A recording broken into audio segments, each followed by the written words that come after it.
Hello and welcome to Ninja Prep. This is Kapil Goyal, your educator and mentor for PG Physics. तो magnetic field या magnetic effect of current का एक और practice session. इस session के अंदर जो क्वेश्चंस हम डिस्कस करेंगे वो होंगे मूविंग चार्ज पार्टिकल के। मूविंग चार्ज पार्टिकल के जो क्वेश्चंस है वो बहुत ज़्यादा पूछे जाते हैं एग्जाम्स के अंदर, और कुछ फिक्स पैटर्न के क्वेश्चंस होते हैं, तो ये क्वेश्चंस आपको करने जरूरी होते हैं, है ना। आप एग्जाम की प्रिपरेशन कर रहे हैं तो ये क्वेश्चन आपको करने जरूरी होते हैं।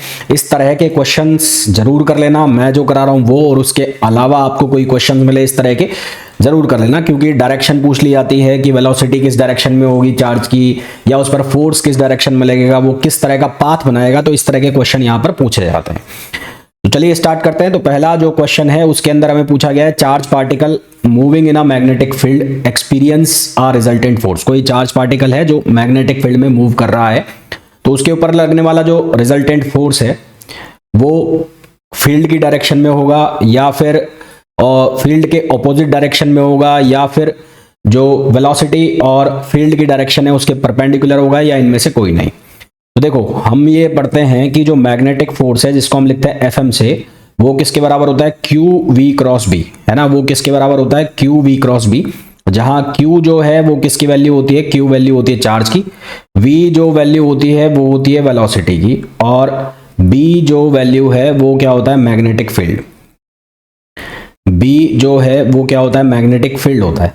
तो अब आपको ये बहुत अच्छे से पता है कि यदि मैं ए क्रॉस बी को सॉल्व करता हूं तो उनका मान लो कोई प्रोडक्ट आया, वो सी आया, तो ये सी जो वेक्टर है ये परपेंडिकुलर होगा ए के भी, और ये सी वेक्टर परपेंडिकुलर होगा ए और बी दोनों के, बी के भी परपेंडिकुलर और ए के भी परपेंडिकुलर। अब यहाँ पर जो ये हमारे पास फोर्स आ रहा है, ये फोर्स परपेंडिकुलर होगा किसके, वी के भी परपेंडिकुलर होगा, और किसके परपेंडिकुलर होगा, बी के भी परपेंडिकुलर होगा। यानी कि ये जो हमारे पास रिजल्टेंट फोर्स बना, ये डायरेक्शन इसकी जो है परपेंडिकुलर जाएगी मैग्नेटिक फील्ड के भी, और वेलोसिटी के भी परपेंडिकुलर जाएगी। तो ये सिंपल वेक्टर बेस्ड क्वेश्चन है। वेक्टर की जो प्रॉपर्टीज है वो अगर आपको पता है तो इसको आप इजीली सॉल्व कर सकते हैं। अगला क्वेश्चन देखिए। अगला क्वेश्चन जो है उसमें पूछा है कि एक मैग्नेटिक फील्ड, पहला ऑप्शन है कि हमेशा charge particle always exert a force, हमेशा चार्ज पार्टिकल पर एक फोर्स लगाता है। दूसरा ऑप्शन है चार्ज पार्टिकल पर कभी भी फोर्स नहीं लगाता। तीसरा ऑप्शन है चार्ज पार्टिकल पर फोर्स लगाता है यदि वो मैग्नेटिक फील्ड लाइंस के अक्रॉस जा रहा है। और चौथा ऑप्शन है कि फोर्स लगाता है यदि charge particle magnetic field lines के साथ चल रहा है। तो देखो हम जो मैग्नेटिक फोर्स लिखते हैं वो मैंने आपको अभी बताया, वो लिखते हैं क्यू वी क्रॉस बी। इसको जब हम सिंप्लीफाई करते हैं तो ये बन जाता है q v B sine theta. तो अगर जो वेलोसिटी और मैग्नेटिक फील्ड दोनों सेम डायरेक्शन में हो गए तो if v parallel to B हो गया और v anti parallel to B हो गया, एंटी पैरेलल हो गया, यानी कि यहाँ पर थीटा बराबर 0 हो गया और थीटा बराबर 180 डिग्री हो गया, तो उस केस में फोर्स की वैल्यू क्या हो जाएगी, 0 हो जाएगी, है ना। उस केस में फोर्स की वैल्यू क्या हो जाएगी, 0। और उसके अलावा किसी भी एंगल के लिए चार्ज पार्टिकल के ऊपर फोर्स लगेगा। तो इसका मतलब जो फोर्स है वो केवल और केवल कब 0 होगा, जब जो एंगल है उसकी वैल्यू 0 डिग्री हो या 180 डिग्री हो, यानी कि जो चार्ज पार्टिकल है मैग्नेटिक फील्ड की डायरेक्शन में जा रहा है या उसके ऑपोजिट जा रहा है, तभी फोर्स 0 होगा, अदरवाइज फोर्स 0 नहीं होगा। तो डी ऑप्शन तो गलत हो गया। सी ऑप्शन में लिखा है कि मैग्नेटिक फील्ड लाइंस के अक्रॉस जाए, तो अक्रॉस जाएगा तो उसके ऊपर क्या लग जाएगा, फोर्स लग जाएगा। नेक्स्ट क्वेश्चन देखिए। नेक्स्ट क्वेश्चन है an electron having a charge e. एक इलेक्ट्रॉन जो है उस पर चार्ज है e, moves with a velocity in x direction. तो वेलोसिटी जो है वो किस डायरेक्शन में, एक्स डायरेक्शन में, ये एक्स डायरेक्शन हो गई वेलोसिटी की। A magnetic field acts on it in y direction, और मैग्नेटिक फील्ड जो इस पर काम कर रहा है वो कौन सी डायरेक्शन में है, वाई डायरेक्शन में। तो ये वाई डायरेक्शन हो गई मैग्नेटिक फील्ड की। तो फोर्स ऑन इलेक्ट्रॉन एक्ट्स, तो इसके लिए आप या तो लेफ्ट हैंड रूल यूज कर सकते हो या right hand palm rule use कर सकते हो, है ना। या तो right hand palm rule use कर लो, और या फिर कौन सा रूल यूज कर लो, जो है लेफ्ट हैंड वाला rule, left hand thumb rule use कर लो। तो अगर लेफ्ट हैंड के हिसाब से देखूं तो लेफ्ट हैंड के हिसाब से देखें तो यहाँ पर ये जो है, ये मिडिल फिंगर, ये डायरेक्शन हो गई किसकी, वेलोसिटी की, ये हो गई किसकी डायरेक्शन, मैग्नेटिक फील्ड की, और ये थंब जो है ये डायरेक्शन बताएगा किसकी, फोर्स की। तो यहाँ इसके अकॉर्डिंगली देखें तो ये हमारे पास इंडेक्स फिंगर हो गई, ये हमारे पास मिडिल फिंगर हो गई, और ये थंब हमारा किसकी डायरेक्शन बता रहा है, थंब हमारा डायरेक्शन बता रहा है, थंब मैं अच्छे से बना देता हूं। और जो थंब है ये किसकी डायरेक्शन को बताएगा, ये बताएगा फोर्स की डायरेक्शन को। तो फोर्स की डायरेक्शन ये हो गई, ये किसकी डायरेक्शन हो गई, मैग्नेटिक फील्ड की, और ये जो डायरेक्शन है ये किसकी डायरेक्शन हो गई, वेलोसिटी की। तो ये हो गया x, ये हो गया y, और ये हो गया z। तो ये z कौन सा है, पॉजिटिव z है। पर यहाँ पर जो चार्ज पार्टिकल है वो कौन सा है, इलेक्ट्रॉन है। तो चार्ज पार्टिकल इलेक्ट्रॉन है, तो इलेक्ट्रॉन क्या करेगा, फोर्स की डायरेक्शन को चेंज कर देगा। तो इलेक्ट्रॉन फोर्स की डायरेक्शन को चेंज कर देगा, तो यहाँ पर जो डायरेक्शन आ जाएगी वो कौन सी आ जाएगी, नेगेटिव z, है ना। डायरेक्शन कौन सी आ जाएगी, नेगेटिव z। तो सिंस इलेक्ट्रॉन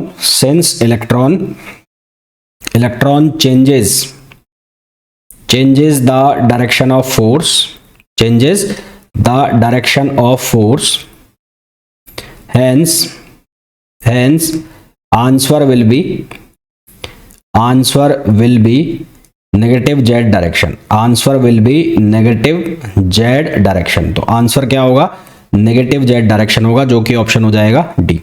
नेक्स्ट क्वेश्चन देखो, नेक्स्ट क्वेश्चन है a positively charged particle projected towards east is deflected towards north by a magnetic field, the magnetic field may be। तो हमें given है कि पॉजिटिव चार्ज पार्टिकल है जो किधर की तरफ प्रोजेक्ट किया जाता है, ईस्ट की तरफ, यानी कि जो वेलोसिटी की डायरेक्शन है वो क्या है, वी एक्स आई कैप, ये वेलोसिटी की डायरेक्शन है। ये डिफ्लेक्ट होता है towards north by magnetic field, है ना। तो टुवर्ड्स नॉर्थ यानी कि फोर्स की जो डायरेक्शन है वो हमें दे रखी है जे कैप, फोर्स की डायरेक्शन है जे कैप। हमें बताना है डायरेक्शन ऑफ मैग्नेटिक फील्ड। तो कैसे बताएंगे, हमारे पास जो फॉर्मूला होता है वो होता है F equals to q v cross B. अब V जो है वो कौन सी डायरेक्शन में, I में, और F की जो डायरेक्शन आ रही है वो किस में आ रही है, J में। तो यहाँ हो गया J, यहाँ मैं लिख रहा हूँ I कैप, और यहाँ मेरे को B चाहिए। तो B की डायरेक्शन क्या होगी, J कैप आ जाए। तो देखो I क्रॉस J जब हम करते हैं तो हमारे पास क्या आता है, K, J क्रॉस के हम जब करते हैं तो हमारे पास क्या आता है, आई के क्रॉस आई जब हम करते हैं तो हमारे पास क्या आता है, जे, के क्रॉस आई जे आता है, और यहाँ आई पहले, तो आई क्रॉस के जो है वो क्या आएगा, माइनस जे, आई क्रॉस क्या आएगा, माइनस जे। तो यदि मैं इसको लिख दूं आई क्रॉस माइनस के कैप, आई क्रॉस माइनस के कैप, तो ये क्या हो जाएगा, ये जे कैप हो जाएगा। तो इसका मतलब ये जे कैप कब बन सकता है, जब बी कैप की जो डायरेक्शन है वो क्या हो, माइनस के कैप हो। तो जे कैप जो है वो कब आएगा, जब यहां पर जो डायरेक्शन है वो क्या हो, माइनस के कैप, क्या डायरेक्शन हो, माइनस के कैप।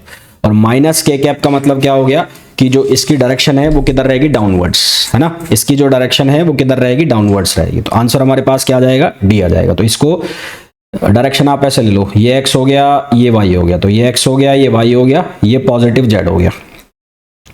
तो ये i कैप हो गया पॉजिटिव, और ये हो गया j कैप।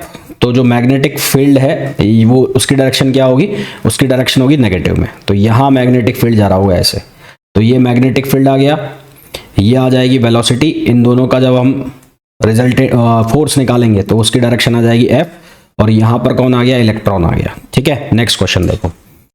नेक्स्ट क्वेश्चन के अंदर है an electron is projected with uniform velocity along the axis of current carrying long solenoid, along the axis of current, है ना, एक्सिस ऑफ करंट के अलोंग जो उसकी है वेलोसिटी सोलेनॉइड के अंदर। Which of the following is true. तो सबसे पहली चीज तो ये है F इक्वल्स टू हो गया हमारे पास q v B sine theta.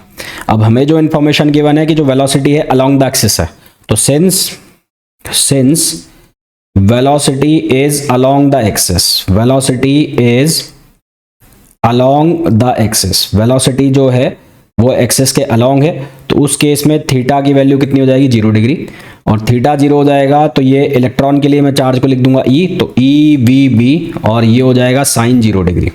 तो इसको जब हम सिंप्लीफाई करेंगे तो आंसर आ जाएगा हमारे पास 0, और फोर्स 0 हो गया। इसका मतलब जो है, जो इलेक्ट्रॉन है वो कंटिन्यू रहेगा, वो सेम डायरेक्शन में सेम यूनिफॉर्म वेलोसिटी के साथ सोलेनॉइड को एक्सिस के अलोंग जाता रहेगा, अनडिफ्लेक्टेड जाता रहेगा।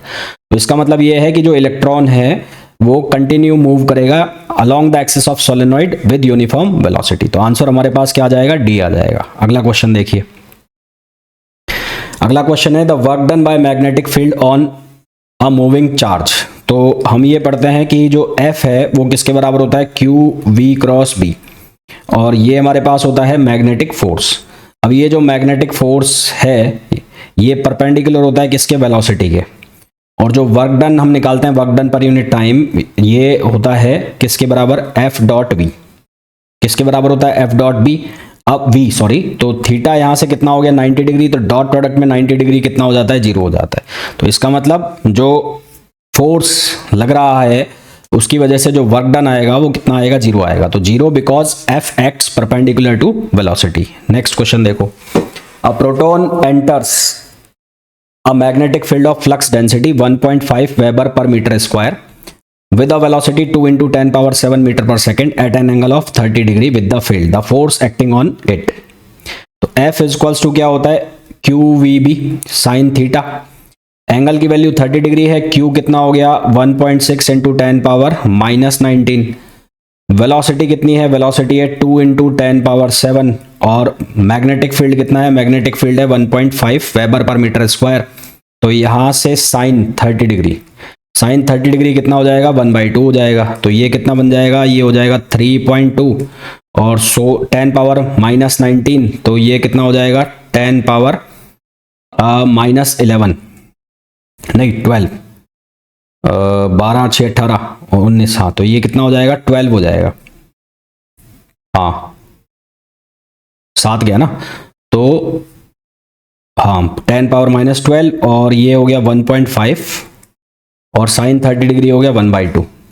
तो इसको जब हम सिंप्लीफाई करेंगे तो हमारे पास जो आंसर है वो आएगा 2.4 इंटू 10 पावर माइनस 12 न्यूटन। तो आंसर कितना आ जाएगा 2.4 इंटू 10 पावर माइनस 12 न्यूटन। अगला, a charge moves in a circular path perpendicular to magnetic field, the time period of revolution is independent of। तो टाइम पीरियड का जो फॉर्मूला बनता है वो बनता है 2 पाई m अपॉन क्यू बी, 2 पाई m अपॉन क्यू बी। तो यहां से हम ध्यान से देखें तो टाइम पीरियड जो है वो इंडिपेंडेंट हो गया किससे, वेलोसिटी से। तो टाइम पीरियड जो है वो डिपेंड कर रहा है, तो time depends on, T depends on, ये डिपेंड कर रहा है मास पर, फिर ये डिपेंड कर रहा है चार्ज पर, और ये डिपेंड कर रहा है मैग्नेटिक फील्ड पर टी इंडिपेंडेंट है, independent of velocity of particle. तो T is independent of velocity of the particle. तो ये इंडिपेंडेंट है किससे, वेलोसिटी ऑफ पार्टिकल, यानी कि सही आंसर हमारे पास क्या आ गया, डी आ गया। Next, find the ratio of period of alpha particle and proton moving on a circular path in uniform magnetic field। तो टाइम पीरियड का फॉर्मूला 2 पाई m अपॉन क्यू बी। हमें किस किस का रेशो निकालना है, अल्फा और प्रोटॉन का, तो T alpha upon T proton. तो यहां से हम इसको लिख लेंगे m alpha upon q alpha, और ये हो जाएगा हमारे पास q proton upon m proton. अब जो मास ऑफ प्रोटॉन है वो हो गया m, चार्ज ऑफ प्रोटॉन है उसको मैंने लिख दिया Q से, मास ऑफ अल्फा पार्टिकल वो हो गया 4m, और चार्ज ऑफ अल्फा पार्टिकल वो हो गया 2Q। तो यहाँ से अगर ये वैल्यूज इस फॉर्मूला में सब्सटीट्यूट की जाए तो T alpha upon t p equals to हो गया 4m अपॉन ये कितना हो गया 2Q, और यहाँ से Q अपॉन m हो गया। तो सिंप्लीफाई करेंगे तो आंसर आ जाएगा 2:1। क्या आंसर आ जाएगा, 2:1। तो इसको जब हम सिंप्लीफाई करेंगे तो आंसर हमारे पास क्या आ जाएगा 2:1। नेक्स्ट क्वेश्चन देखिए, नेक्स्ट क्वेश्चन है, charge particle is moving in a uniform magnetic field in a circular path, radius of the circular path is r, when energy of particle is doubled the new radius will be. तो r equals to क्या होता है, mv upon qb। अब ये mv होता है linear momentum, है ना, तो mv किसके बराबर होता है, लीनियर मोमेंटम, और इसको हम ऐसे लिख सकते हैं √2me। तो हमारे पास जो ये फॉर्मूला है ये बन जाएगा r equals to √2me upon QB। तो यहां से r प्रोपोर्शनल हो गया √e। तो radius of circular path is r when energy of particle is doubled. तो पहले केस में जो रेडियस है वो r है और एनर्जी है e। अब रेडियस कितनी होगी, यदि जो एनर्जी है उसको डबल कर दिया जाए, तो एनर्जी को डबल कर दिया यानी कि √2e, और ये बराबर कर दो यहाँ से, तो e से e कट गया, तो r प्राइम इक्वल्स टू कितना आ जाएगा, r √2, r √2 which is option A. Next, a charge of 1 coulomb is moving in a magnetic field of 0.5 Tesla तो B जो है उसकी वैल्यू हो गई 0.5 टेस्ला, चार्ज की वैल्यू हो गई 1 coulomb, magnetic field 0.5 tesla, perpendicular to field, तो परपेंडिकुलर टू फील्ड का मतलब है थीटा की वैल्यू कितनी दे रखी है 90 डिग्री। तो हमारे पास फॉर्मूला होता है F equals to q v B sine theta, तो यहाँ थीटा 90 हो गया तो ये हो जाएगा क्यू वी बी। अब हमें क्या निकालना है, वेलोसिटी निकालनी है। तो चार्ज जो है वो कितना है 5 न्यूटन है, सॉरी फोर्स Q जो है उसकी वैल्यू कितनी है 1 कूलम, और वेलोसिटी हमें निकालनी है। मैग्नेटिक फील्ड जो है वो है 0.5 टेस्ला, तो यहां से कितना आ जाएगा 5/0.5। तो इसको जब हम सिंप्लीफाई करेंगे तो आंसर आ जाएगा 10 मीटर पर सेकेंड। क्या आंसर आ जाएगा 10 मीटर